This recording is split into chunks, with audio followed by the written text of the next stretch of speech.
Hey everyone, welcome back. If you're joining us for the first time, the idea here is simple.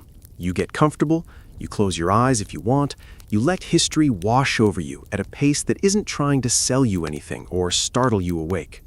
We're just going to drift together through something old and interesting, and with any luck, you'll be asleep before we get to the good parts. Tonight, we're going inside the Colosseum. Now, I want to be clear about what I mean by that. We're not doing a dramatic tour. We're not doing highlights of the most violent events or a countdown of the most spectacular deaths. This is not that kind of video. Tonight, we're going to spend an hour and a half or so simply existing inside this building, looking at its walls, its engineering, its routines, its people, its very long and extremely strange life across 20 centuries of Roman and post-Roman history. We're going to let it be large and old and complicated without rushing to any particular conclusion about it.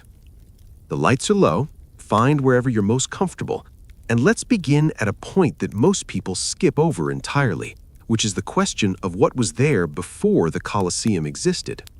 Because the Colosseum did not fall from the sky, it was built on top of something. And what it was built on top of is, in its own quiet way, a fairly interesting story. Before the Colosseum, there was a lake. Not a natural lake, an artificial one, constructed by the Emperor Nero as part of his Domus Aurea, his golden house, which was a palace complex of almost incomprehensible extravagance that Nero built across a large portion of central Rome after the Great Fire of 64 CE. Whether Nero actually started that fire, whether he fiddled while it burned, whether the whole story is Roman propaganda against a man his enemies successfully destroyed, all of that is genuinely contested and is also a different video. What is not contested is that after the fire cleared a large section of prime urban real estate, Nero took the opportunity to build himself an enormous personal palace complex in the middle of the city.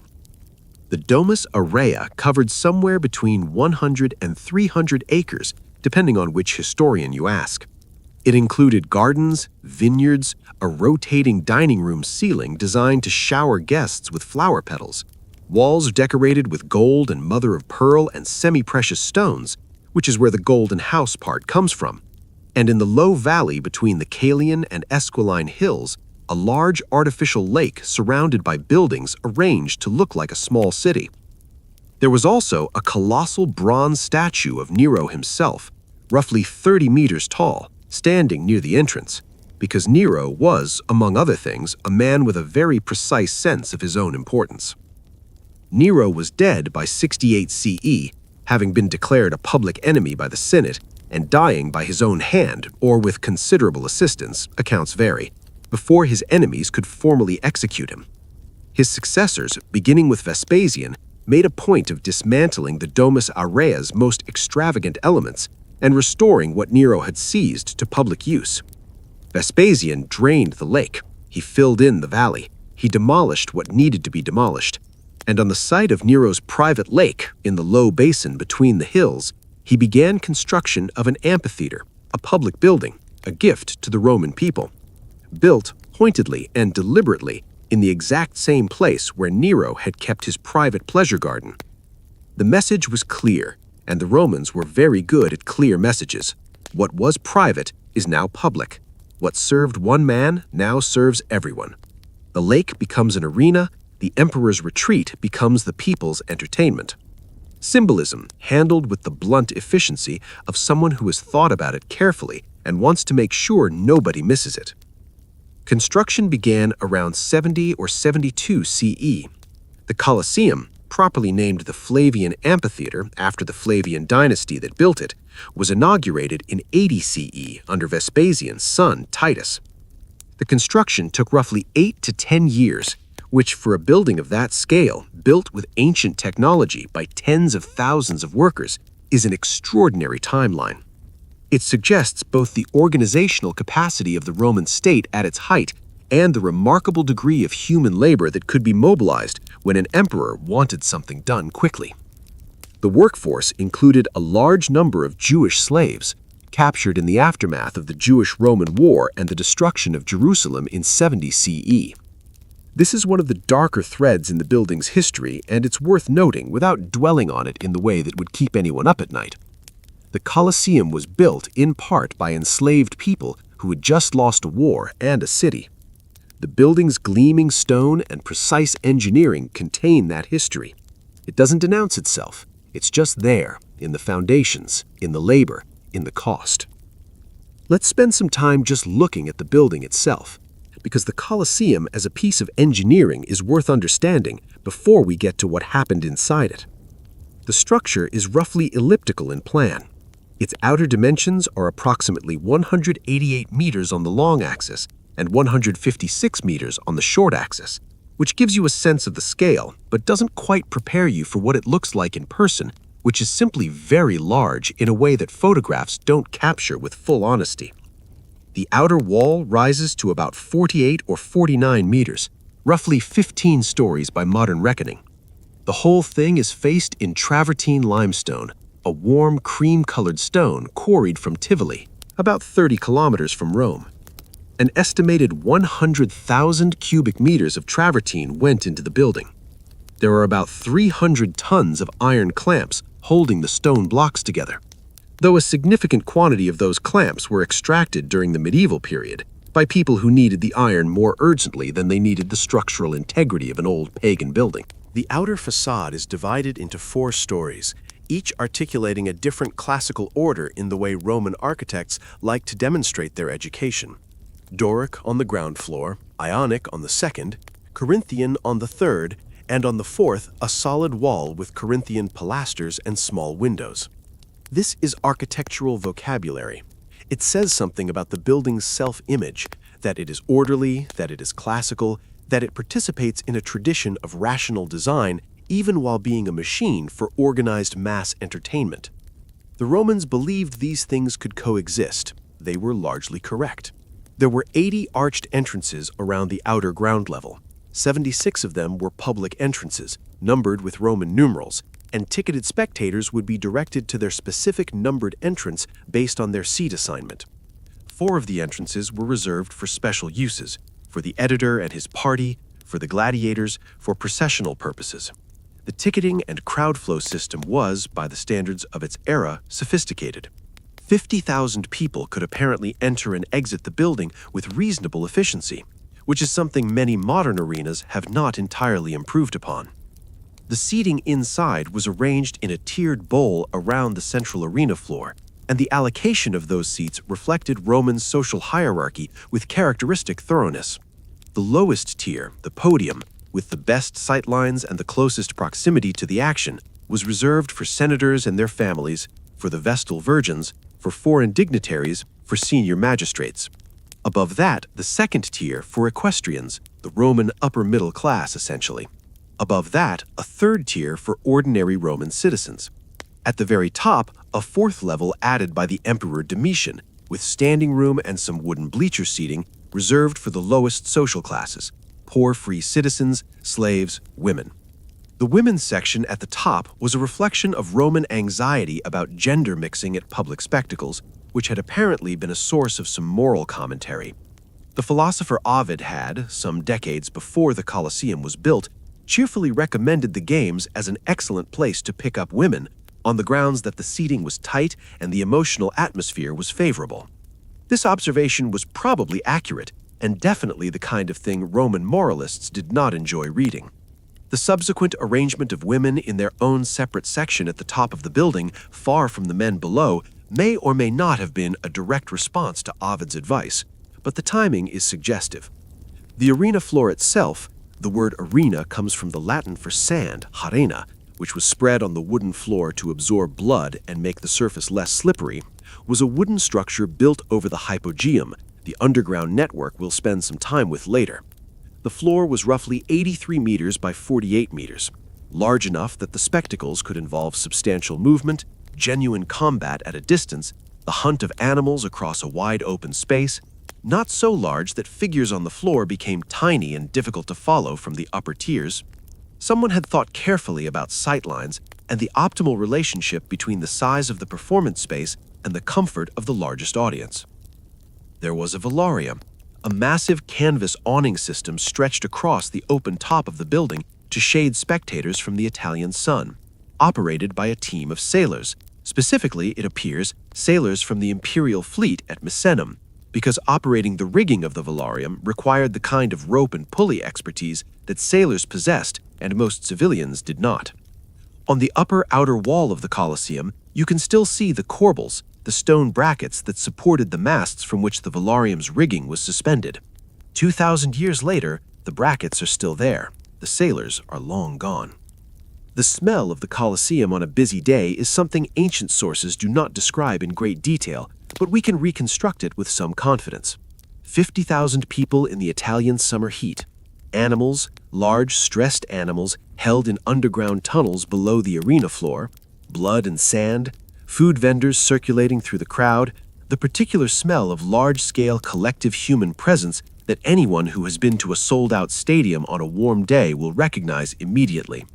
The Romans were apparently fairly indifferent to this. They had not grown up with air conditioning or the expectation of a sanitized public environment. The games smelled like what they were, and the crowd came anyway, in enormous numbers, reliably, for centuries. Let's slow down and think about what it was actually like to be a Roman attending the games. Not an emperor, not a senator, just a person, an ordinary Roman citizen making their way to the Colosseum on the morning of a Munus. You would have known the games were coming for some time. Announcements were made through the city. Notices were painted on walls. The Romans used wall-painted advertisements the way we use posters or digital screens, and traces of these painted announcements have been found in Pompeii for the games there, giving us a good sense of what they looked like. The announcement would tell you the editor's name, the occasion for the games, the number and type of gladiatorial pairs scheduled, whether beast hunts were included, and sometimes additional attractions like free distributions of gifts or prize drawings, which were a common incentive to attendance. Your ticket, a tessera, a small token of wood or bone or metal, would direct you to a specific entrance, a specific section, a specific row. The level of your ticket would reflect your social status. If you were a citizen of middling standing, you'd be in the upper tiers of the cavea, which gave you a view that was technically complete, but involved a fair amount of squinting at figures on the arena floor that were, from your vantage point, quite small. You would join the flow of the city, moving toward the building in the early morning. The games typically started in the morning and ran through much of the day. Getting there early was preferable because the good ancillary spots, vendor positions, shaded areas near the top of the external wall, were occupied first. Street vendors set up around the exterior of the building. Food could be purchased and brought in. There was no prohibition on eating in the stands, and the archaeological record suggests people ate a variety of things during the games. Carbonized food remains have been found in the seating areas at Pompeii's amphitheater. Snacks and spectacle, a combination that apparently predates cinema by several centuries. Once inside, you would find your way through the vaulted corridors. The Colosseum's interior circulation system was designed with a logical efficiency that distributed crowds through the building with minimal bottleneck, each section accessible through its own stairway and vomitorium, the arched passage through which spectators emerged into the seating tier. The word vomitorium is one that tends to produce a certain reaction when people first encounter it, given the obvious Latin root. It does not mean what some people have heard it means. It simply refers to the passage through which a crowd is rapidly disgorged into the seating area. The Romans were naming the architecture after its function, as they often did. The function was crowd flow, not the other thing. You would find your seat, or rather, you would find your section and find a space within it, since the specific allocation of individual spots in the upper tiers was likely somewhat approximate in practice. You would settle in on the stone seating surface. There were cushions available for rent from vendors because the stone was not comfortable, and the Romans were not, despite their reputation for austerity, particularly enthusiastic about sitting on hard surfaces for 8 hours, and you would wait for the day to begin. The procession came first, the pompa, the formal entrance of the gladiators and the officials and the editor, accompanied by music, trumpets, horns, hydraulic organs, the noise of the crowd building as the figures processed around the arena, the formal acknowledgement of the emperor's box if the emperor was present, which was not always, Some emperors attended everything, some attended occasionally, some had other priorities. When the emperor was present, the crowd's attention to his reactions was considerable. His expressed enthusiasm or displeasure was noted and responded to. His presence transformed the event from entertainment into political theater of a specific kind. The preliminary animal hunts might occupy the morning, then a break at midday.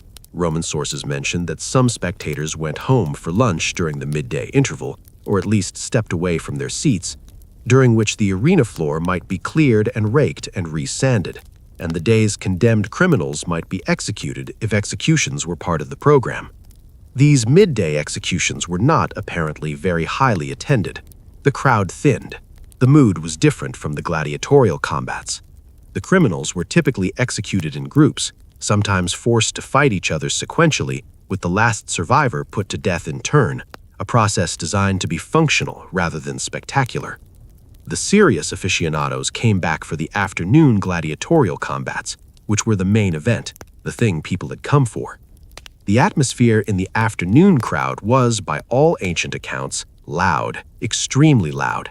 50,000 people in a stone oval have a collective acoustic capacity that is difficult to imagine from a modern perspective, and the Colosseum's design, the curved walls, the tiered seating bowl, would have reflected and concentrated sound in a way that made the combined noise of the crowd extraordinarily present. You felt it physically. That was part of the experience. The sound of that many human beings responding to what was happening in front of them, together, simultaneously. That collective resonance was a significant part of what made the event feel significant. Let's go below the arena floor now, into the hypogeum, which is where much of the real work happened and where the people who made the spectacle function went largely unnoticed by the crowds above. The hypogeum, as I mentioned earlier in our previous wandering through this world, if you've been with us for the gladiators video, was the underground network beneath the Colosseum floor, added by the Emperor Domitian in the 80s CE. By the time the hypogeum was fully operational, it was a two-level underground infrastructure of corridors, shafts, holding areas, ramps, and machinery that occupied the entire footprint of the arena above. At the deepest level, the lowest corridors ran along the length of the building, connecting the far ends of the ellipse. Above that, a second level of cross corridors created a grid of passageways that allowed movement through the space in multiple directions. At intervals along these corridors were the elevator shafts, vertical tunnels lined with timber framing through which the lifting platforms traveled. There were 28 such shafts in the fully developed hypogeum, though estimates vary slightly depending on the source and the period of the building's operational life. Each lifting platform was operated by a system of counterweights and rope and pulley mechanisms turned by teams of workers at capstans on the same level. The platforms could apparently be raised in a matter of seconds once the capstan teams were working at full speed. The engineering required to make this work reliably, to ensure that the counterweights were balanced correctly, that the ropes were properly maintained, that the trap doors above aligned precisely with the shaft below and could be opened quickly from underneath, was considerable. Someone somewhere had done the calculations carefully and kept revising them as the system was refined over the years. The workers in the hypogeum were almost certainly slaves. The kind of labor involved, physically demanding, unpleasant, potentially dangerous, performed in an enclosed underground space while large animals paced in cages nearby, was not work that free men took voluntarily when other options existed. Managing the animal cages, moving the animals onto platforms, operating the capstans, maintaining the wooden infrastructure in a space that was dark and smelled exactly as you would expect a space full of stressed carnivores to smell, all of this was invisible to the crowd above and essential to the spectacle they were watching. The animals themselves were brought to Rome from across the empire in a trade that involved hunters, trappers, exporters, shippers, and a significant logistical network for keeping large and uncooperative animals alive and fed across a journey that might take weeks or months. North Africa supplied lions, leopards, bears, crocodiles, hippopotamuses, ostriches. The Near East supplied tigers and other cats. Europe supplied bears and boars. India occasionally supplied animals that Romans had barely seen before, elephants, which had been in the games since the Republican period, and at least some rhinoceroses, which must have been genuinely astonishing to an audience that had never encountered one. The rhinoceros presented particular management challenges. Unlike a lion, which could be caged in a relatively conventional way and handled with established procedures, a rhinoceros, specifically most likely an Indian or white rhinoceros, is an animal of considerable size, notable stubbornness, and a somewhat unpredictable response to novel stimuli. Getting a rhinoceros onto a lifting platform in the dark, persuading it to remain there while the platform was raised, and then watching it emerge through a trapdoor into an arena full of 50,000 screaming Romans and bright Italian sunlight, all without anyone being killed in a way that was administratively inconvenient, this required careful planning and probably several practice attempts, and at least one incident that everyone agreed not to document. Above the arena, none of this was visible. The trapdoors were flush with the sand. The crowd saw a still, empty floor, and then the floor opened and something came out of the earth, and the crowd responded with the noise that 50,000 people in a stone oval make when they are collectively astonished, which is the sound of the city being briefly, fully, communally awake. The Emperor's Box, the pulvinar, occupied a prominent position in the Colosseum's seating arrangement, on the northern side of the arena at the short end of the ellipse, giving the Emperor an excellent sightline down the length of the arena floor. It was elevated slightly from the senatorial podium, architecturally distinguished, and designed so that the Emperor was as visible to the crowd as the fighters below were visible to him. This was intentional. At the Colosseum, the Emperor was not simply watching, he was being watching. His reactions were part of the show. The crowd read him. They cheered when he cheered. They looked to him for signals, for approval, for the gesture that determined a fallen fighter's fate. The pulvinar was a stage, and the Emperor who occupied it was performing the role of the fair, generous, attentive ruler who shared in the pleasures of his people while also holding the ultimate authority over life and death. It was a careful role, and different emperors played it with varying degrees of skill. Augustus, who was the first emperor and a man of extraordinary political intelligence, understood the communicative function of the games better than almost anyone. He attended regularly. He sat in the front rows with the senators, visible and present, rather than elevated and remote. He brought food from home and ate it during the games, which was apparently noted as an endearing commonality by ancient sources, the emperor eating the same kind of snacks as everyone else, watching the same show. He paid close attention to the combats. He reportedly enjoyed watching boxers, both Greek and Roman style. He had genuine preferences and he expressed them visibly, which the crowd appreciated because it made him feel like a person rather than a symbol. Claudius, who ruled from 41 to 54 CE, was reportedly enthusiastic at the games to the point of occasional embarrassment. He was known for leaning forward in his seat, calling down to the fighters on the arena floor, gesturing and reacting with more animation than imperial dignity strictly required. Ancient sources describe this with a kind of affectionate condescension, Claudius as the eager, slightly undignified enthusiast, too old and too genuinely interested to maintain the composed imperial poker face that the role technically demanded. He also had a tendency to order the death of fallen fighters who displeased him, even against the crowd's preference, which complicated the fiction that the crowd had genuine input into these decisions. Titus, who inaugurated the Colosseum in 80 CE, ran the opening games for 100 days, 100 consecutive days of spectacle, which by any standard is an extraordinary commitment to both entertainment and logistics. Ancient sources record that 9,000 animals were killed during those 100 days, which as a number tends to settle in the mind with a certain flat weight, 9,000 animals. Over 100 days, that's 90 animals per day on average. The staff in the Hypogeum must have been working at considerable pace.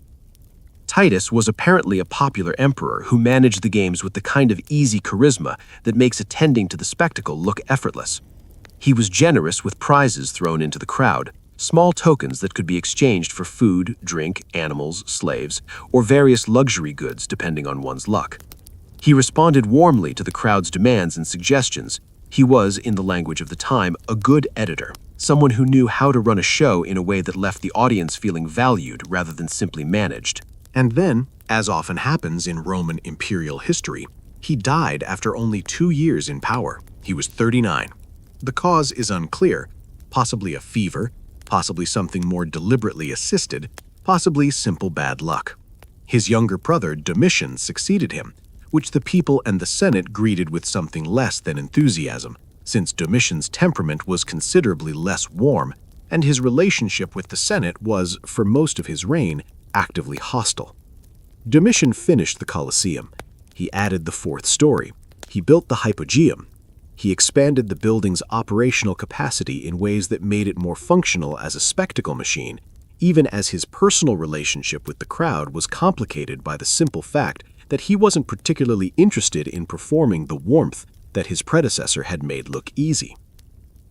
Let's stay for a while with the animals, because the beast hunts, the venationes, were not a minor footnote to the gladiatorial program.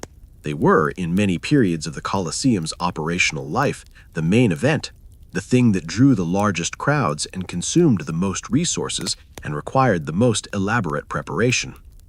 The venatio was a theatrical production, not simply the release of animals into the arena to be hunted, though that was the basic structure. The production values were considerable. The arena floor could be dressed to represent landscapes, forests with real trees and planted vegetation hauled in for the occasion, mountains constructed from wood and plaster and paint, desert settings, seascapes. The animals would emerge into these constructed environments, and the hunters and fighters would pursue them through a stage set designed to make the whole thing feel like something other than what it actually was. This stagecraft required effort that is easy to underestimate. Transporting full-grown trees into the arena, setting them upright, arranging them plausibly, that's a morning's work for a significant crew. Building a convincing artificial hill from timber and painted canvas, making sure it was structurally sound enough to have men and animals on it without collapsing, that's several days of carpentry and painting. The Romans who operated the Colosseum were, among other things, theatrical designers of genuine skill, and their work was destroyed every time the stage set was dismantled and replaced with sand for the next event. The fighters who worked in the venationes were called venatores and bestiari, though the distinction between these terms was not always precisely maintained in ancient sources. The venator, the hunter, was a trained fighter who pursued and killed animals using spears, bows, and other ranged weapons, sometimes on foot, and sometimes, in earlier periods, on horseback. The bestiarius was more broadly anyone who worked with animals in the arena, including, at the lower end of the spectrum, condemned criminals who were simply put in the arena with predators as a form of execution. The skilled venatores were trained professionals with their own schools and their own traditions, and some of them became as famous as the most celebrated gladiators. We have inscriptions commemorating hunters who killed remarkable numbers of animals across long careers. One inscription records a man named Carpophorus, mentioned by the poet Martial, who reportedly killed 20 animals in a single day during the inaugural games of the Colosseum, lions, bears, a leopard, and a bison among them. Whether the numbers are entirely accurate or somewhat improved by the commemorative impulse, the inscription exists, and the man it commemorates was evidently considered remarkable at his profession. The ecological dimension of all this animal gathering is something that only became fully apparent through modern scholarship. The Roman Empire's appetite for exotic animals for the arena was, over several centuries, a significant force in the wildlife distribution of the regions it encompassed. Lions in the Roman period ranged across North Africa and the Middle East and parts of southern Europe. The sustained pressure of capture for the games, not hunting for the arena itself, but the trapping and transportation of live animals in large numbers over many decades, contributed to the contraction of those ranges. By late antiquity, large predators were becoming increasingly difficult to source from the regions that had previously supplied them most readily. The same pattern appears in the ancient record for other species. Hippopotamuses, once found throughout the Nile Delta, elephants in North Africa, various deer and boar species in regions where intensive collection had reduced local populations. The Roman games were not the only pressure on these populations, and the relationship between ancient hunting and modern extinctions is complex and debated.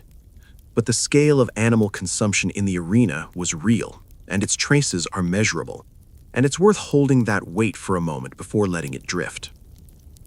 The Colosseum's operational life as an active spectacle venue ran for roughly 4 centuries before it began to wind down. The gladiatorial combats, as we noted in our previous wandering through this world, ended in the early 5th century. The beast hunts continued somewhat longer, into the 6th century in some form, though with decreasing frequency and scale as the Western Roman Empire disintegrated around them and the infrastructure required to maintain large-scale spectacles became increasingly difficult to sustain. And then the Colosseum became something else, several something elses in succession. After the gladiatorial games ended and the beast hunts faded, the building was simply there, very large, very solid, and no longer serving the purpose it had been built for. The Western Roman Empire collapsed definitively in 476 CE, and the following centuries were marked by population decline, political fragmentation, and a general reduction in the organizational capacity required to maintain a building of the Colosseum scale. The building continued to be used for various purposes. A cemetery was established in and around the structure at some point in the early medieval period. Graves have been found in the arena floor and surrounding areas, suggesting that the space was repurposed for burial in a way that would have been unimaginable during the operational period. Small workshops and housing were built within the arched bays of the outer and inner walls.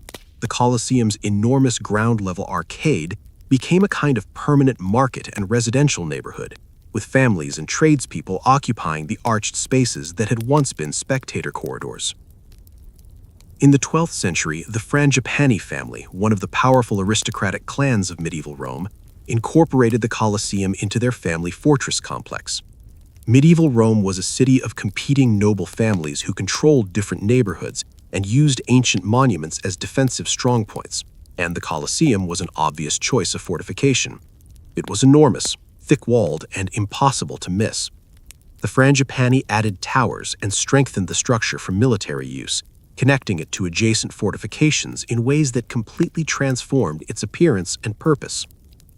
At some point during the medieval period, scholars debate exactly when, the Colosseum was consecrated as a Christian sacred site.